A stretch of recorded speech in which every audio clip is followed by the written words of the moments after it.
السلام علیکم ورحمۃ اللہ وبرکاتہ۔ بسم اللہ الرحمن الرحیم۔ نعت ریسرچ سینٹر کی جانب سے ڈاکٹر عزیز احسن آپ کی خدمت میں حاضر ہے۔ آج جس کتاب کا تعارف کرانا مقصود ہے وہ پروفیسر محمد اقبال جاوید کی کتاب ہے تیرا وجود الکتاب۔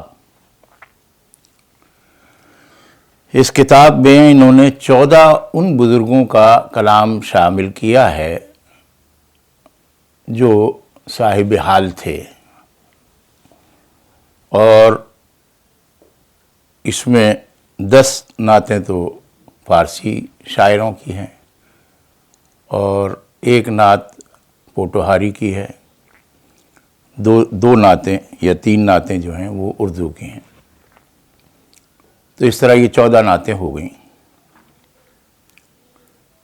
نعتیں ہی نہیں ہیں بلکہ انہوں نے یہ کیا ہے کہ جس بزرگ کا بھی فہرست میں نام دیا ہے ان کا ایک مصرع بھی دیا ہے، اور ایک مصرع دینے کے بعد ان کی تاریخ پیدائش یعنی سن پیدائش اور سن وفات بھی درج کر دیا ہے۔ مثلا حضرت احمد جام زندہ پیل، ان کا ایک مصرع دیا ہے کہ در کائنات حسن رخش جلوہ می دہد۔ ان کا سن پیدائش اور سن وفات دیا ہے۔ سید عبد القادر جیلانی رحمۃ اللہ علیہ کا کلام ہے کہ اے غبار خاک کویت سرمئے چشم فلک۔ معین الدین چشتی اجمیری رحمۃ اللہ علیہ کا کلام ہے کہ معلول مرجاں امان ما محمد۔ شیخ سعدی کہتے ہیں کہ چہ وصفت کنت سعدی نا تمام۔ قطب الدین بختیار کاکی رحمۃ اللہ علیہ کہتے ہیں کہ سرگشتہ ایم ذرہ صفت در ہوائے تو۔ ابو علی شاہ قلندر کا کلام ہے کہ مارا سفر قبلہ ابرو تو در پیش۔ مولانا جلال الدین رومی کا کلام ہے سید و سربر محمد نور جاں۔ مولانا نور الدین جامی کہتے ہیں کہ رحمت کن نظر برحال زارم یا رسول اللہ۔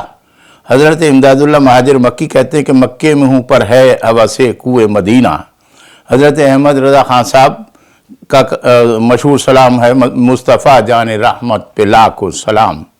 حضرت پیر مہر علی شاہ کہتے ہیں کہ آج سکھ مترادی ودیری ہے۔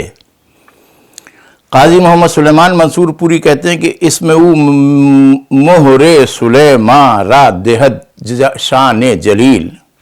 حضرت بیدم وارسی کہتے ہیں کہ محمد سر سے پا تک مظہر حسن الہی ہیں۔ خواجہ محمد یار فریدی کہتے ہیں مدح او شیریں کند گفتار را۔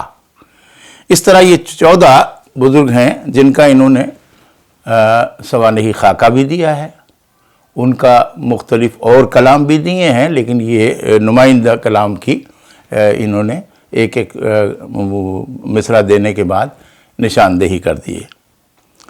اصل میں پروفیسر محمد اقبال جاوید صاحب جو ہیں وہ بڑے مجھے ہوئے لکھاری ہیں اور متعدد کتب لکھ چکے ہیں۔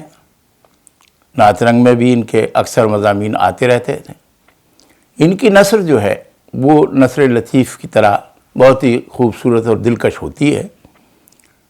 ان کا یعنی اگر ہم ادبی حوالے سے جائزہ لیں تو مولانا محمد حسین آزاد، مولانا ابوالکلام آزاد، شبلی نعمانی،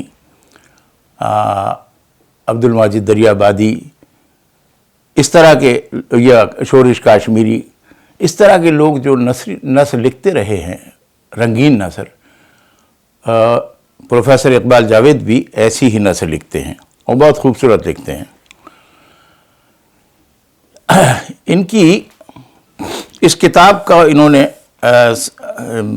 آغاز کیا ہے ایک شعر سے جو عزت بخاری کا ہے اور بڑا مشہور ہے کہ ادب گاہی زیر آسماں از عرش نازک تر، نفس گم کردہ می آیت جنید و بایزید ایجا۔